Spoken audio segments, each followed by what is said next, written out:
अस्सलाम वालेकुम जी, की हाल चाल है जनाब। तुसीं देखदे हो हाँ जी अपना देश पंजाब टीवी। तो मैं तुहाडा मेज़बान मोहम्मद नदीम कर जनाब। लंगरिया के घर की एक झोटी सी ए वीडियो बनाते पे जी। तो यह जनाब ड्राइवर हाँ जी, ए भाई अफजल तो यह साढ़े ड्राइवर ने जनाब ए जा रहे खैरी सलामती अल्लाह के सुपुर्द कर लगे जी।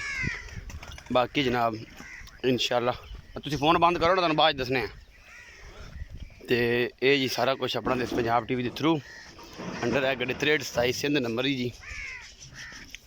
ये जा रही जी आज़ाद कश्मीर अल्लाह के सुपुर्द कर लगे जी इनू। बाकी लैने जेह्ड़े मुकद्दर ने ए खड़ा है जी। मज माशाल्लाह सेहतमंद ठीक ठाक हैगी।